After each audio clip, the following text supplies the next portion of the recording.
Bab 938. Farel tertegun sejenak setelah mendengar perkataan Sigra, lalu bertanya, "Ayah, apa maksudmu?"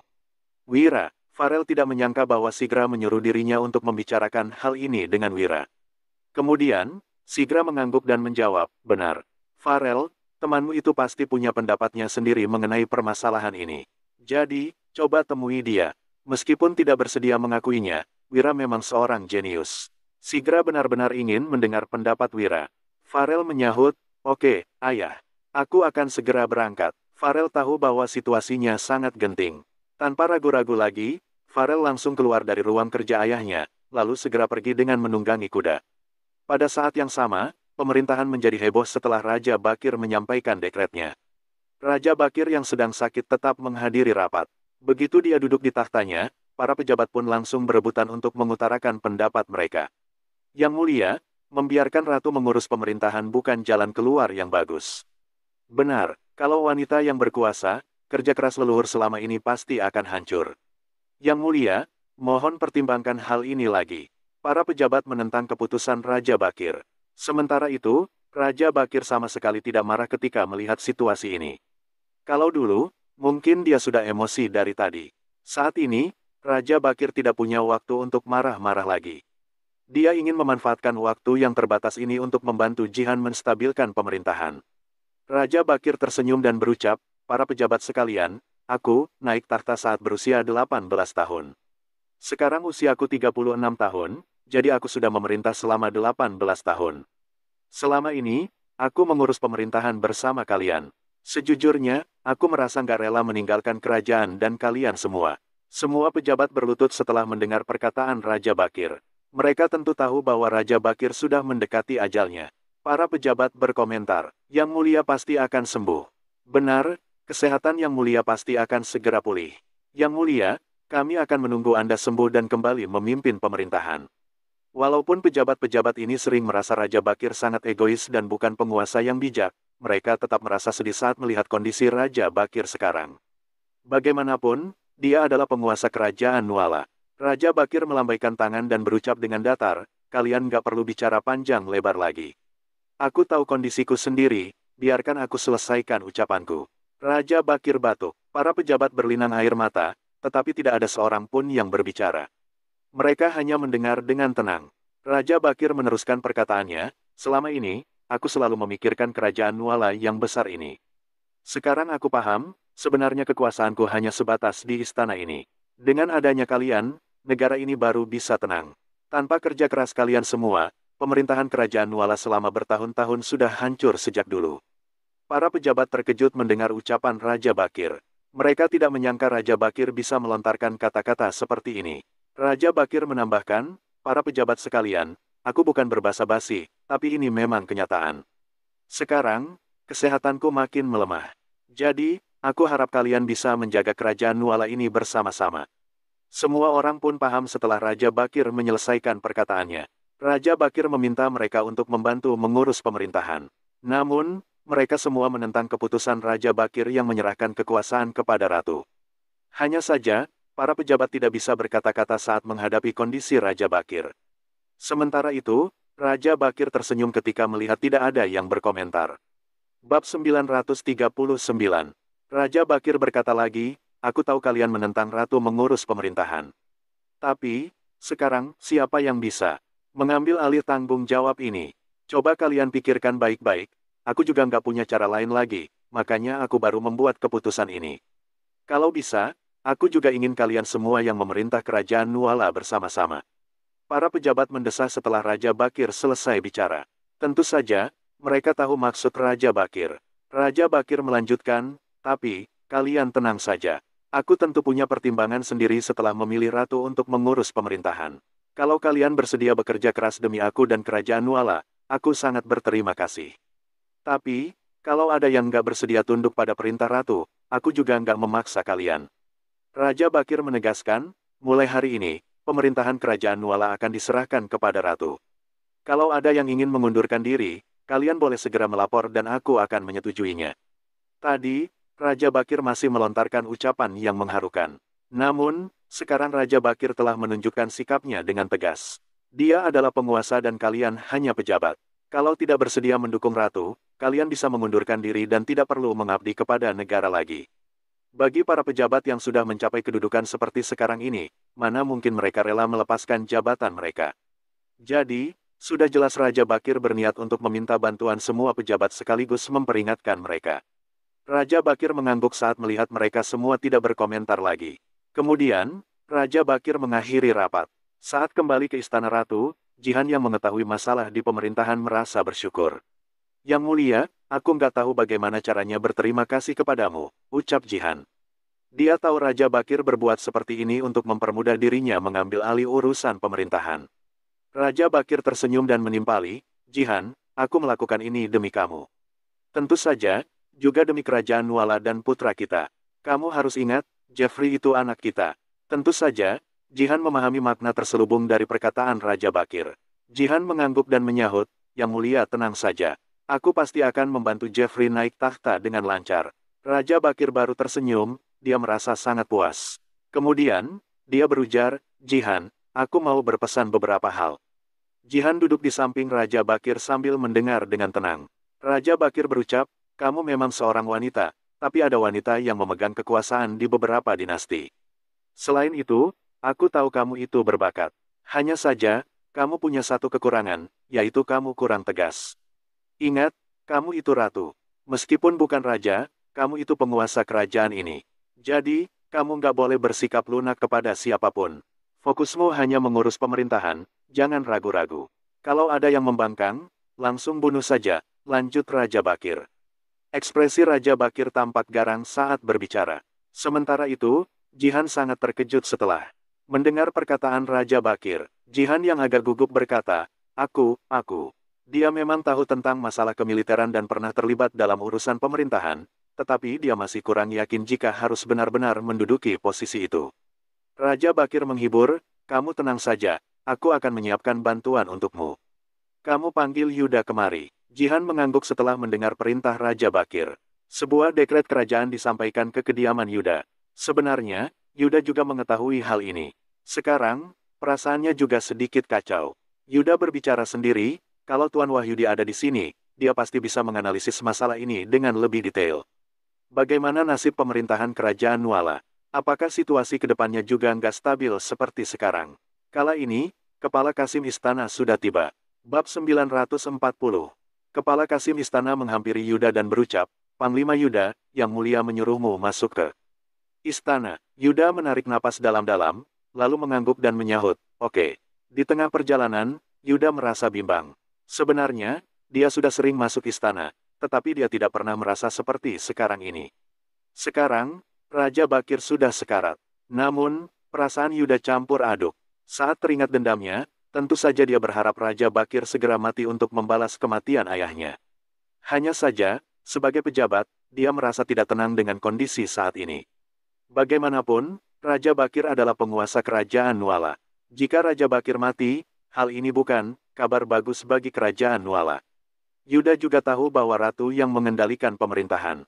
Apabila wanita yang memegang kekuasaan, takutnya kerajaan Nuala akan goyah. Awalnya, tindakan Raja Bakir selama beberapa tahun ini sudah membuat situasi di kerajaan Nuala tidak stabil. Keputusan Raja Bakir kali ini sepertinya akan memperparah kondisinya, seolah-olah kerajaan Nuala bisa runtuh kapan saja. Sebagai seorang anak, Yuda tentu berharap Raja Bakir mati agar bisa membalas dendam ayahnya. Namun, sebagai keturunan keluarga Utari yang setia, Yuda merasa bimbang. Yuda mendesah, perasaannya benar-benar kacau. Yang Mulia sudah menunggu Anda di ruang baca kerajaan, kata Kasim yang membawa Yuda masuk. Sesudah itu, Kasim tersebut pun pergi. Yuda menghela napas dan berjalan masuk. Dari jauh, Yuda melihat Raja Bakir yang sedang duduk dan di depannya ada arak. Saat ini, wajah Raja Bakir sangat pucat, tetapi dia masih sepenuhnya sadar. Raja Bakir tersenyum dan berujar, akhirnya kamu datang juga. Yuda segera berlutut sembari berucap, salam, Yang Mulia. Raja Bakir tersenyum, lalu berkata seraya menunjuk tempat duduk di depannya, Yuda, cepat berdiri dan duduk di depanku. Yuda menarik napas dalam-dalam. Kemudian, dia berdiri dan duduk di depan Raja Bakir. Yuda bertanya sambil memandang Raja Bakir, ada apa Yang Mulia menyuruhku kemari? Raja Bakir tidak menjawab pertanyaan Yuda, melainkan langsung menghunuskan pedang pusakanya dan melemparnya ke samping Yuda. Raja Bakir berujar, Yuda, pedang ini untukmu. Yuda tertegun sejenak setelah mendengar ucapan Raja Bakir. Dia tidak mengerti alasan Raja Bakir memberinya pedang. Raja Bakir juga menyadari bahwa Yuda kebingungan sehingga dia menjelaskan, aku sudah menyuruh semua pasukan kerajaan pergi. Sekarang di dalam ruang baca kerajaan hanya ada kita berdua dan gak ada pasukan kerajaan yang berjaga di luar. Kamu bisa melewati pintu samping untuk meninggalkan ruang baca kerajaan dan aku sudah mempersiapkan kereta kuda untukmu di sana. Di dalam ada lencana yang kuberikan kepadamu agar kamu bisa keluar masuk istana dengan mudah. Kalau meninggalkan ibu kota, kamu juga bisa beraktivitas dengan bebas. Selain itu, ibumu dan anggota keluarga Utari juga akan pergi dari sini saat kamu meninggalkan ibu kota untuk bertemu denganmu, lanjut Raja Bakir. Yuda makin kebingungan setelah mendengar penjelasan Raja Bakir. Dia bertanya, Yang Mulia, apa maksudnya? Dia merasa Raja Bakir punya maksud lain. Sangat sederhana, kamu gunakan pedang ini untuk membalas dendam Dirga, seru Raja Bakir sembari menatap Yuda lekat-lekat. Apa? Ujar Yuda yang terkejut. Dia langsung berdiri dan memandang Raja Bakir. Yuda tercengang, jadi maksudnya dia harus membunuh Raja Bakir. Bab 941. Bisa-bisanya dia meminta Yuda untuk membunuhnya. Ini, apakah Raja Bakir sudah tidak waras?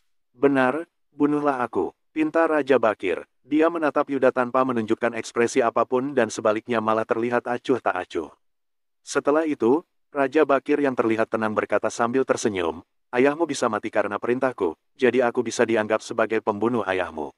Apa kamu nggak seharusnya membunuhku? Saat ini, ajalku sudah makin dekat, sehingga aku bisa mati kapanpun. Tapi, kalau bisa memilih, aku lebih berharap bisa mati di tanganmu. Usai mengatakan itu, Raja Bakir pun menatap Yuda sambil tersenyum. Kemudian, dia mengambil pedang tersebut dan memberikannya kepada Yuda. Kamu adalah orang yang tegas dan berani, juga merupakan seorang pahlawan sejati. Ayo, membunuhku pasti mudah bagimu. Sembari berkata demikian, Raja Bakir telah memejamkan matanya. Mendengar perkataannya, Yuda pun memegang pedang dengan erat. Matanya terus mengawasi Raja Bakir. Saat ini, tatapannya terlihat sedikit dingin dan napasnya menjadi terengah-engah. Setelah itu, dia mengangkat pedang sambil menyalurkan kekuatan besar ke dalam gagangnya. Hal ini membuat pedang tersebut seolah-olah berderit. Jelas bahwa Yuda benar-benar ingin membunuh Raja Bakir. Sementara itu, Raja Bakir juga bersedia mati dibunuh olehnya. Sejujurnya, Yuda telah mulai ragu-ragu sekarang. Apakah dia harus membunuh Raja Bakir atau tidak? Namun, setelah sekian lama, dia masih belum melakukan sesuatu. Yuda ingin membunuhnya, tetapi juga takut akan melanggar wasiat ayahnya. Sebelum meninggal, ayahnya tahu bahwa dia pasti akan kehilangan nyawa, tetapi masih saja mengingatkan Yuda untuk berjuang demi kerajaan Nuala dan kesejahteraan rakyat. Itu sebabnya, pedang Yuda tak kunjung menusuk Raja Bakir. Sebaliknya, dia malah melemparkan pedang itu ke lantai. Kemudian, Yuda pun duduk lemas di depan Raja Bakir dan berkata dengan sedih, semuanya sudah berlalu. Raja Bakir perlahan membuka matanya. Dia melihat Yuda dan mengambil napas dalam-dalam, lalu perlahan berkata, Dirga sudah membantuku selama 10 tahun. Sejujurnya, aku sangat berterima kasih kepadanya. Di tengah berbagai krisis, Dirga selalu memimpin pasukan secara pribadi untuk menyelamatkan situasi. Aku mengingat semuanya. Segera setelah itu, Raja Bakir kembali menarik napas dalam-dalam dan berkata dengan tatapan penuh penyesalan, Yuda, aku nggak berbohong. Sekarang ini, mungkin karena sudah diambang kematian, banyak hal telah aku relakan. Dari segala hal yang sudah terjadi, aku merasa paling bersalah terhadap ayahmu. Raja Bakir memang berbicara dengan tulus, tetapi semua itu sudah berlalu. Dia benar-benar sangat menyesal. Sementara itu, Yuda tiba-tiba mendongak dan menatap Raja Bakir dengan tatapan penuh amarah. Saat ini, Raja Bakir menatapnya sambil berkata, Yuda, aku tahu kamu membenciku. Aku memang bersikap nggak adil terhadap keluarga Utari. Aku sudah menggunakan banyak trik dengan menahan semua anggota keluarga Utari, bahkan membunuh ayahmu. Aku nggak akan menjelaskan tentang ini. Kalau kamu ingin membunuh atau membenciku, silakan saja. Aku nggak akan menyalahkanmu. Jelas Raja Bakir. Setelah itu, Raja Bakir pun perlahan menunduk sembari menimpali. Yuda, aku minta maaf. Setelah meninggal, aku akan meminta maaf kepada Dirga secara pribadi. Kata-katanya membuat mata Yuda memerah, lalu air matanya langsung menetes. Dia menangis untuk ayahnya. Memang masih ada kebencian dan amarah dalam hatinya, tetapi, saat melihat Raja Bakir seperti ini, Yuda hanya bisa menghela napas. Ada pepatah yang mengatakan bahwa menjelang ajal, seseorang akan lebih baik dalam bertutur. Ternyata itu memang benar. Yang mulia, ini adalah urusan antara dirimu dan ayah hamba. Kalau Anda ingin meminta maaf, Anda harus meminta maaf langsung kepadanya di alam sana. Hamba tidak memerlukan permintaan maaf dari Anda. Kita lupakan saja masalah ini.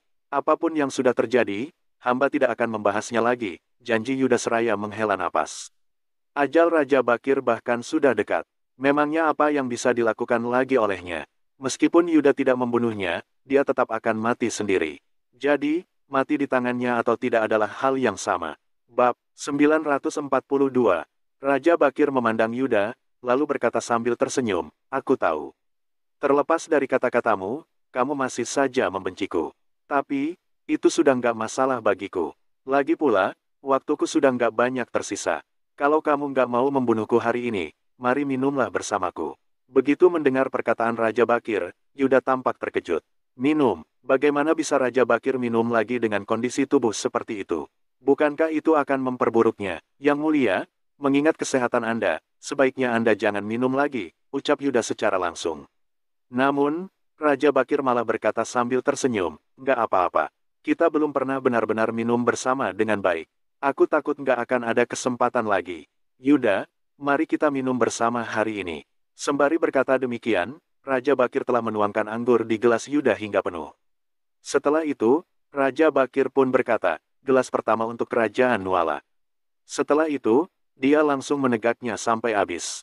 Melihat situasi ini, Yuda mengambil napas dalam-dalam dan hanya memandangnya. Dia tidak banyak berkata, melainkan langsung meminum anggur tersebut. Setelah satu gelas dihabiskan, Raja Bakir menuangkan anggur lagi sambil berkata, "Gelas kedua sebagai permintaan maaf." Usai berkata demikian, Raja Bakir langsung meminumnya. Yuda yang melihat tindakannya juga ikut menghabiskan anggur dalam gelasnya. Gelas ketiga dapat dianggap sebagai perpisahan. Kita memang layaknya saudara, tapi juga terikat dalam hubungan antara penguasa dan bawahan.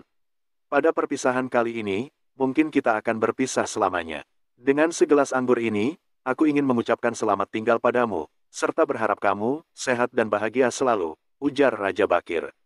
Segera setelah itu, Raja Bakir kembali meminum habis gelasnya. Yuda masih tidak berkata apa-apa dan meminum anggur tersebut. Setelah minum 3 gelas, Raja Bakir pun melihat ke arah Yuda. Dia mengambil napas dalam-dalam sebelum berkata, "Yuda, hari ini aku memanggilmu untuk menyampaikan sesuatu. Kamu mungkin sudah bisa menebaknya." Begitu mendengar perkataannya, Yuda tampak mengangguk. Dia tentu paham bahwa Raja Bakir memanggilnya untuk alasan tertentu. Apabila dia langsung membunuh Raja Bakir dengan pedangnya barusan, semuanya akan berakhir. Namun, Raja Bakir pasti tahu bahwa dia tidak akan membunuhnya, jadi dia mungkin sudah merencanakan langkah selanjutnya. Sementara itu, langkah selanjutnya pasti berkaitan dengan keterlibatan ratu dalam pemerintahan. Yuda melirik Raja Bakir sejenak dan menyadari bahwa ini adalah triknya. Namun, kali ini dia tidak merasa kesal, melainkan bersedia mendengarkan dengan tenang. Sebab, Raja Bakir tampak sangat tulus kali ini. Hanya karena sikapnya ini, Yuda telah melepaskan banyak dendam di dalam hatinya. Pada saat ini, Yuda pun berkata, "Yang mulia, katakanlah." Raja Bakir tampak tersenyum, lalu menunjuk pedang barusan sambil berkata, "Kalau kamu membunuhku, aku nggak perlu bicara lagi tentang hal selanjutnya. Tapi, karena kamu nggak melakukannya, aku tetap harus memberitahumu." Setelah itu, Raja Bakir menghela napas sebelum berkata, "Aku merasa kesal dalam hatiku, tapi sudah nggak punya pilihan sekarang. Itulah sebabnya aku mengizinkan Ratu untuk berpartisipasi dalam pemerintahan."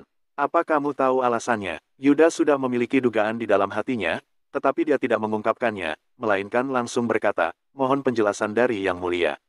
Raja Bakir menjawab sambil tersenyum, "Seperti yang dilakukan ayahmu dan juga dirimu, semua yang kulakukan adalah demi Kerajaan Nuala." Yuda tetap diam. Itu sebabnya, Raja Bakir melanjutkan, "Aku tahu bahwa membiarkan Ratu memegang kendali atas pemerintahan sulit diterima oleh banyak pejabat istana. Sejujurnya, kalau kesehatanku nggak bermasalah, aku juga nggak akan membiarkannya terlibat dalam pemerintahan. Tapi, aku sudah berada di ambang kematian sekarang. Hidupku sudah nggak lama lagi, jadi ada beberapa hal yang perlu diatur olehku," timpal Raja Bakir. Setelah mendengarkan penjelasannya, Yuda langsung paham. Langkah ini memang sulit untuk dijalani. Bukan hanya sulit, tetapi juga sedikit rumit. Kemudian, Raja Bakir melanjutkan, "Banyak orang yang nggak bisa memahami alasanku membiarkan Ratu berkuasa, tapi aku yakin kamu pasti paham. Pangeran Yahya adalah putra terbaikku. Meskipun dia memiliki potensi sebagai raja, tanpa adanya aku, dia nggak akan bisa mempertahankan posisinya. Kalau aku mengangkatnya menjadi putra mahkota untuk mengelola pemerintahan, ratu pasti akan ikut campur. Kalaupun dia nggak bersedia, keluarga Barus pasti akan memaksa dia untuk melakukannya, jelas Raja Bakir. Bab 943. Selain itu, demi kepentingan anaknya, yaitu Pangeran Jeffrey, ratu pasti akan merencanakan banyak hal. Pada saat itu, kalau ratu dan putra mahkota nggak bersatu, kestabilan kerajaan Nuala akan terancam. Apakah kamu mengerti? Tanya Raja Bakir. Kemudian, Yuda pun menjawab, hamba mengerti. Kekacauan di istana akan sangat memengaruhi kestabilan seluruh negeri. Ini adalah sesuatu yang tidak perlu diragukan lagi. Raja Bakir mengangguk seraya berkata, benar. Jadi, aku memanggilmu hari ini untuk menyerahkan tanggung jawab ini padamu. Mulai sekarang, kamu diangkat menjadi komandan pasukan kerajaan yang bertanggung jawab atas pertahanan ibu kota kerajaan. Pada saat yang sama, pangkatmu juga akan menjadi tingkat pertama. Kamu akan menjadi jenderal nomor 1 di kerajaan Nuala. Raja Bakir mungkin tidak sepenuhnya mempercayai orang lain, tetapi dia memiliki kepercayaan penuh terhadap Yuda. Sebagai anggota keluarga Wutari yang setia, Yuda tidak akan berkhianat. Itu sebabnya, Raja Bakir merasa yakin untuk memberikan tanggung jawab besar ini padanya. Tentunya, keputusan ini juga diambilnya demi ratu. Yuda adalah orang yang bertanggung jawab dalam menjalankan tugas dan selalu mementingkan keadilan. Raja Bakir yakin bahwa dia akan menjaga ibu kota kerajaan dengan baik dan melindungi ratu. Keputusan ini juga diambil olehnya dengan mempertimbangkan potensi tindakan dari keluarga Juwanto. Aku, tanya Yuda yang terkejut. Saat ini, dia baru menyadari maksud dari perkataan Raja Bakir. Memberinya tanggung jawab untuk menjaga ibu kota kerajaan sama artinya dengan melindungi keluarga kerajaan, serta menjaga stabilitas di istana kerajaan Nuala. Setidaknya, Yuda harus memastikan bahwa Yahya tidak akan ikut campur dalam urusan pemerintahan, serta tidak membiarkan keluarga Juwanto bertindak melewati batas. Meskipun Yuda merasa enggan dalam hatinya, dia tetap tidak bisa menolak Raja Bakir begitu saja. Tak lama kemudian, Raja Bakir menjawab, iya, kamu. Hanya kamu yang bisa aku percayai. Aku tahu kamu mungkin gak bersedia, tapi demi kerajaan Nuala, aku berharap kamu bisa memprioritaskan kepentingan umum. Kamu seharusnya tahu, kalau ada yang mencampuri urusan politik ratu, situasinya akan menjadi sangat sulit, bukan? Usai mendengar perkataannya, Yuda pun mengangguk. Dia tentu memahami maksudnya. Semua ini, jauh lebih berbahaya daripada invasi pasukan besar dari negara lain. Raja Bakir menatap Yuda dengan tatapan penuh semangat, lalu melanjutkan, Yuda, aku serahkan hal ini padamu. Sejujurnya, aku sudah melakukan banyak kesalahan dalam hidupku. Tapi kali ini, aku benar-benar melakukannya untuk kepentingan kerajaan Nuala. Jadi, aku berharap kamu bisa membantuku. Lantaran Raja Bakir telah berkata demikian, Yuda pun menghela napas. Sejujurnya, dia merasa agak bingung dalam hatinya. Namun, dia tetap menyetujuinya dengan berkata, Yang Mulia, jangan khawatir. Aku akan berusaha sekuat tenaga. Raja Bakir sontak tertawa terbahak-bahak ketika mendengarnya. Segera setelah itu, dia berkata, bagus. Bagus sekali. Kemudian, Raja Bakir bangkit dan berjalan ke hadapan Yuda, lalu berkata, oh, iya, apa yang aku katakan barusan memang benar. Aku sudah memerintahkan, kalau kamu naik ke kereta kuda di luar, keluargamu akan ikut meninggalkan ibu kota kerajaan ini bersamamu. Nggak akan ada yang menyalahkanmu atas kematianku.